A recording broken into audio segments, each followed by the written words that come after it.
Hello pong muli mga kababayan, kamusta po ang lahat? Sana po nasa mabuti po tayong kalagayan kahit po napakahirap ng buhay po sa bagong Pilipinas mga katambay. Magandang araw po muna, tanghali, hapon, gabi, madaling araw po sa atin lahat saan man sulok ng bansa o mundo tayo naroon.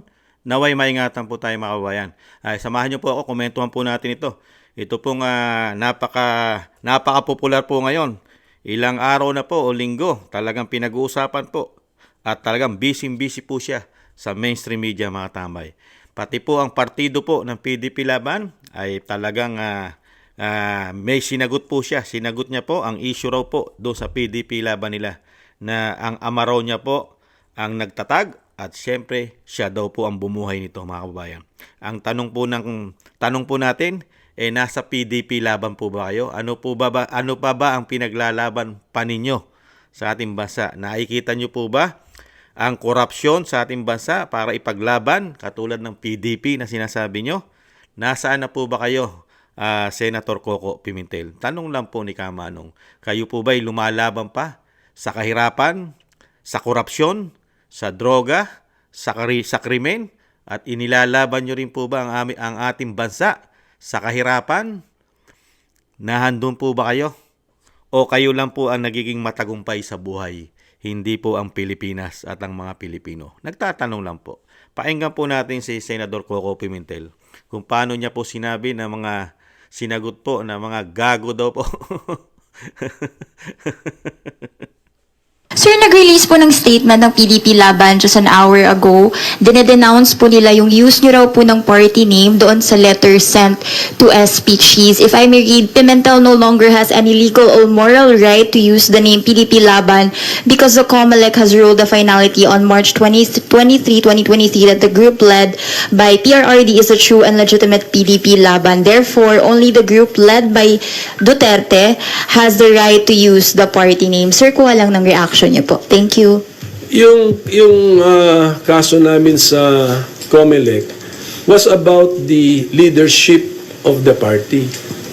Isira pala ulo nila, sasabihin nila sa akin na hindi pa nila ako kinikick out sa party. Tapos aangal sila na andun pa sa existing stationery ko yung PDP Laban, di ba? So may karapatan pa kayo, sir, na gamit?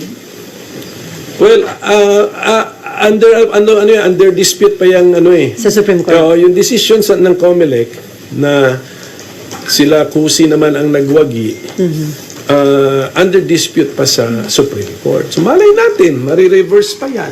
And then at the same time, si kusi mismo sinasabihan ako na hindi naman daw nila ako in-expel sa partido nila. Ayoko lang makasama sila. Pero hindi nila ako in-expel. So, bakit aangal ngayon sila kung gamit ko pa ang PDP Laban na partido ko namang tunay yan, partido ng father ko. At ako nagbumuhay niyan hanggang sa time ng kaso ng COMELEC.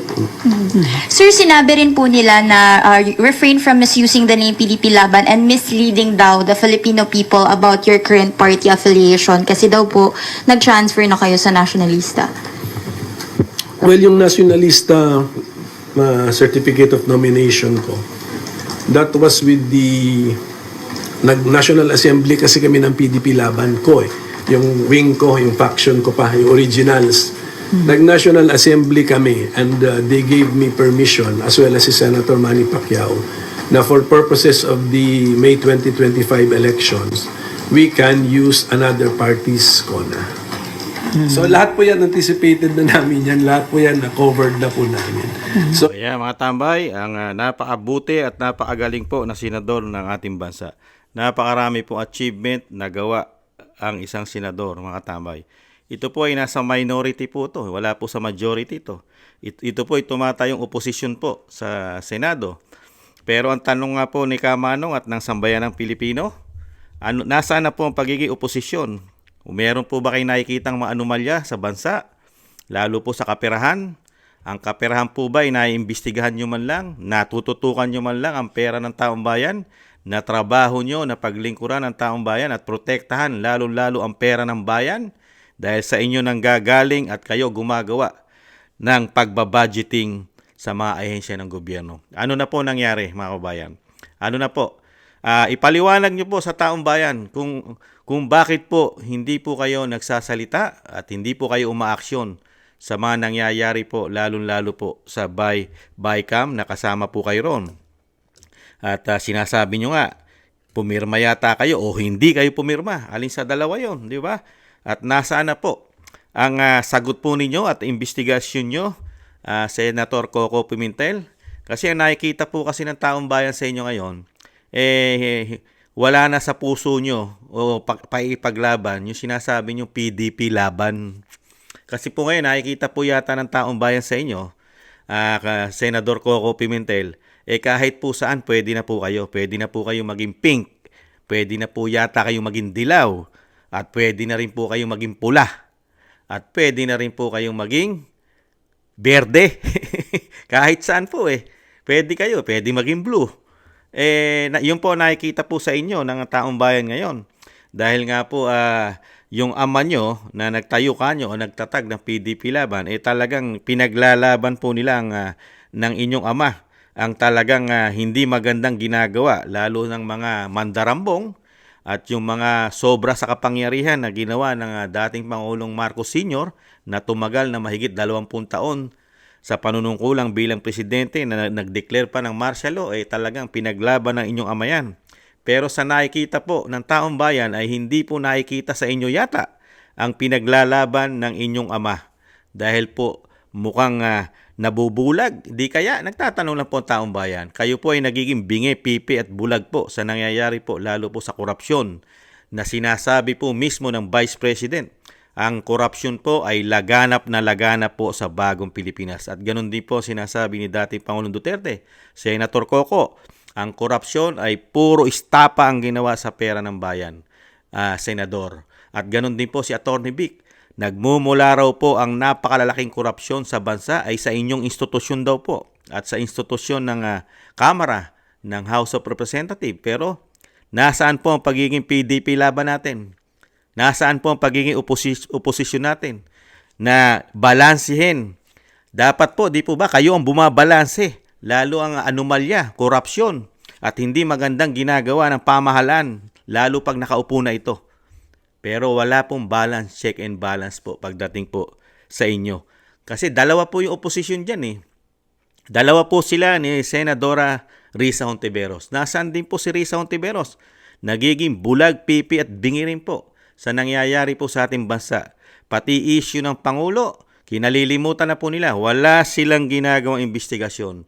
Kahit po sa issue ng droga ng Pangulong Marcos at ng First Family. At marami pa daw sangkot ayon kay Kati Binag. Ito po, ibalik tanaw po natin ang korupsyon po sa institusyon nila. Sinabi ko na yan, 2 tao lang nagkukontrol dyan. Ulitin ko lang mabilis. Si Zaldico, Martin Romualdez. Kita natin yan. Tingnan nyo ang NEP, tingnan nyo ang GAA, tingnan nyo ang NEP, tingnan nyo ang GAB, General Appropriations Bill, tingnan nyo ang GAA. Makikita ninyo ang galawan dyan. Hindi na siya kailangan ng expert. Sundan nyo. O yan, ang sabi ng Vice President, hindi na daw po kailangan ang expert, Senator Coco. Trabaho nyo po mag-imbestiga. Napakarami nyo po iniimbestigahan. Kahit po, 6 na taon po kayo. Matatapos na yung termino. At hindi na po kayo tatakbo. At tatakbo na lang po kayo sa local government o sa LGUs. I think mayor. Di ba? Kaya lang, ano po ang naging achievement nyo po ng 6 na taon?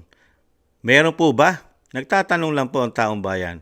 Dahil po, napakarami po dapat imbestigahan. Korupsyon dahil kayo ay nasa oposisyon. Lalo ang umuugong na pirmahan na 100 to 150 million, Senator. Tulog po yata kayo dyan.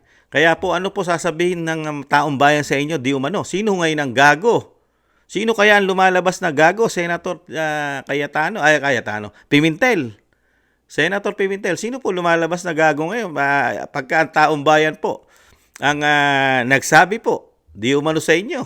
Ito pa po, wala pong investigasyon kayo sa lahat. Ito pa po, Pati po yung 25 tonelada ng ginto na reserve ng Central Bank natin, ng Bangko Sentral ng Pilipinas, nagbenta sila. Hindi malinaw, kanino nila binenta? Wala akong sagot sila rito. Wala pong transparency. Kanino nila binenta? Importanteng malaman natin kanino nila binenta.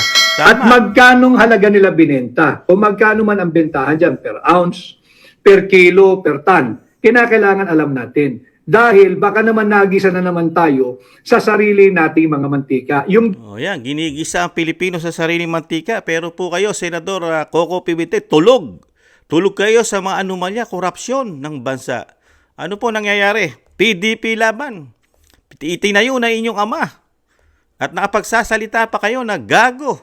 Meron po bang gago na katulad ng PDP laban ni dating Pangulong Duterte na nakikipaglaban sa korupsyon? Ibinubunyag ang korupsyon ng ginagawa ng ating gobyerno ngayon sa bagong Pilipinas? Samantalang kayo, meron kayong posisyon. Karapatan nyo mag-imbestiga, mga senador, congressman, panay ang imbestiga. May Quadcom, may Twadcom, may Tricom, kung ano-ano pa, may mga tinatawag na kung ano-ano, Scamcom. Pati ang Vicecam ang tawag, hindi Vicam. Di ba? Pero wala pong nakikita ang taong bayan sa inyo maliban po sa impeachment. At napakarami nyo po rin salita. Nagpapahayag po kayo noong nakaraang taon na bakit ganito nangyayari sa pondo at budget. Pero may ginawa po ba kayong investigasyon?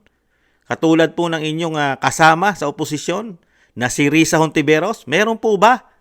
Ang balita po ng mga Pilipino, balita namin, magmula raw po nung mabigyan yata ng pabor o katungkulan ang inyong may bahay sa bagong Pilipinas, ay napati po yata ang inyong pagiging oposisyon ay nawawala na po yata. At yung inyong PDP laban ay mukha pong naging pula na, naging dilaw, naging berde, naging pink, at naging blue, naging white. Iba-iba na po yata ang kulay ninyo ngayon, Mr. Senator. At ito pa po, hindi nyo rin po iniimbestigahan ang napakarami po na sinasabi ni dating Pangulong Duterte. Gigil na gigil po ang pamahalaan natin ngayon, ang bagong Pilipinas, institusyon po ng Kamara, at ngayon ay ang impeachment ay nasa inyo at minamadali nyo pa ang impeachment, Senador. Di ba? Nagmamadali po kayo kasi sa 20 Congress hindi na po kayo senador. Kaya gustong-gusto nyo na madaliin na. Bakit? Meron po bang plano? At meron po ba nag-uutos o meron po bang nagbabayad? Nagtatanong lang po mga tambay. Kasi napakalalaki po. Confidential fund ang issue ng Vice President pero ang confidential fund ng Pangulo ay 4.5 billion ang kanyang intel at confidential fund. At yung gold reserve natin, bagong Pilipinas lang ang nakapagbenta ng ganito karami at ganito katindi. 25 tons of gold at hindi bababa raw sa 125 billions. Wala po kayong investigasyon dyan. GSIS, 62 billion. At SSS, 62 billion. LBP, 62 billion.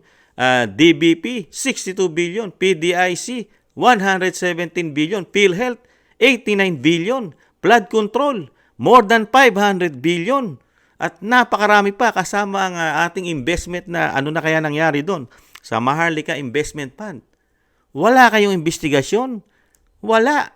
Flood control, napakaraming namatay sa Bicol.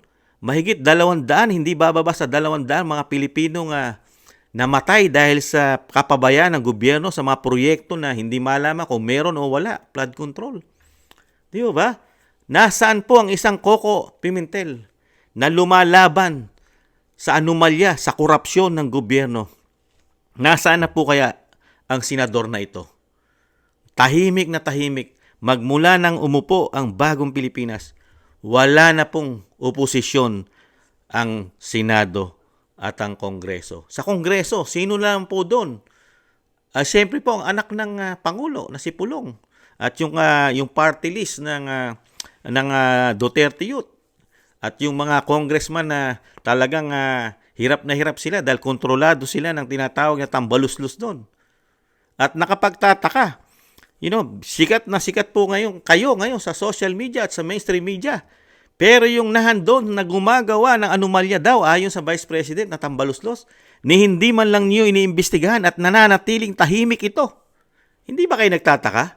Tahimik na tahimik po ang tambaluslos. Pero ang mga senador at ang mga congressman, maliban lang po kay tambaluslos na sinasabi ng Vice President na natutulog yata at himbing na himbing at walang pakialam sa issue. At ang sinasabi nga po ay malapit na ang kanyang katapusan. Sana, wag lang po magkadayaan mga katambay.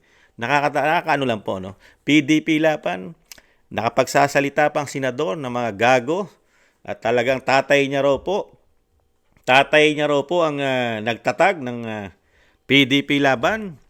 Ang tanong, kung ang tatay mo ang nagtatag at may pinaglalaban, ano naman po kaya ang pinaglalaban nyo sa panahon po ninyo ngayon? Dahil na generation nyo po ngayon. Ano na po ang pinaglalaban nyo ngayon? Senador Coco Pimentel, matatapos na po ang termino nyo sa Senado. Ano po ang pinaglaban nyo magmula po nung matuntong po ang bagong Pilipinas ni Pangulong Marcos Jr.? Ano po ang pinaglaban nyo? At ano po, wala pong nakita ang taong bayan na pinaglalaban nyo, na sinasabi nyo na kayo ay para sa tama at galit na galit yata din kayo sa mga anomalya, lalo na sa ginagawa ng gobyerno. Pero ngayon, ang tingin po ng taong bayan ay kasama na po yata kayo sa mga ginagawa ng gobyerno ngayon. Dahil kayo po ngayon ay tikom ang inyong bibig sa mga korupsyon, anomalya na nangyayari sa bagong Pilipinas. Nagtatanong lang po taong bayan, mga kabayan. Ito po, wala pong kakwenta-kwenta ang ating topic ngayon. Dahil nga po, kasi ang tao kasi, kung ang isang politiko ay may kwenta, talagang hahangaan mo ito Hahangaan mo ang politiko na may kwenta. Di po ba? Hindi mo makakalimutan ang kanyang ginawa hanggang sa kahuli-hulihan ng iyong buhay. Itong politiko na ito. Katulad ng ginawa ng mga Duterte. Di ba? Lalo nung pandemya, nalinis niya ang napakababahong dagat at ilog. Ilog Pasig, Manila Bay. At yung pamoso natin na tinatawag na sikat sa buong mundo, ang Boracay. Nalinis.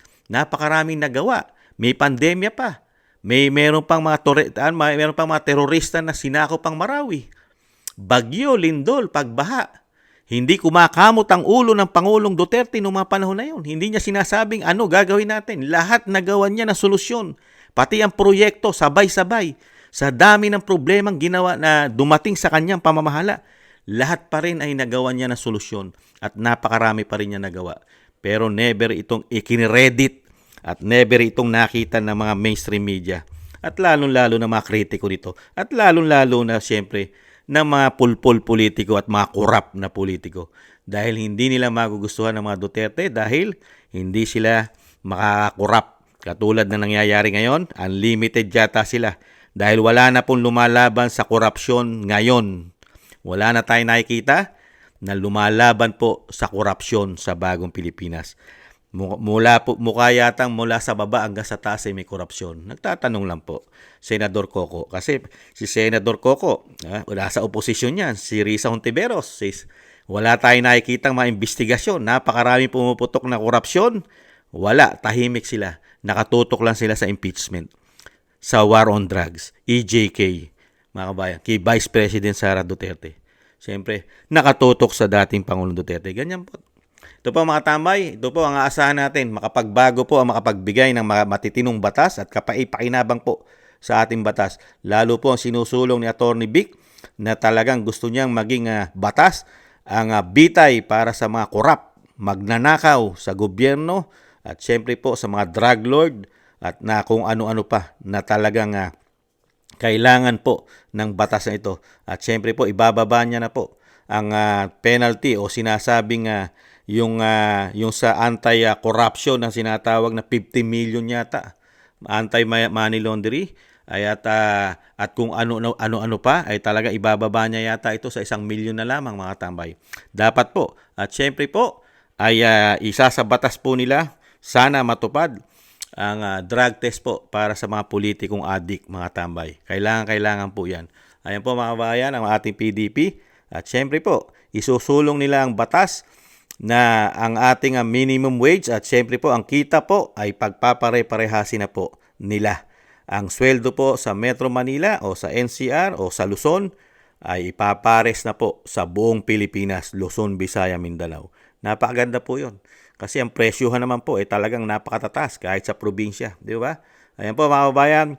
Ayan po ang ating pambato. Number 10, Attorney Jimmy Bondoc. Number 22, Ronald Bato de la Rosa. Number 28, Christopher Bongo. Number 30, Attorney J.B. Hinlo. Number 34, Attorney Raul Lambino. Number 38, Attorney Rodante Marcoleta. At syempre po, Pastor Kibuloy, number 53. At syempre po, number 56, Attorney Vic Rodriguez. At number 57, Philip Salvador, mga katambay. Yan po ang ating PDP laban. Muli po mga tambay, maraming salamat po mga tambay sa mga gusto po ng ating Tambayang Makabayan sa YouTube at TikTok. At ganoon din po sa mga nagko-comment, like, share, and subscribe.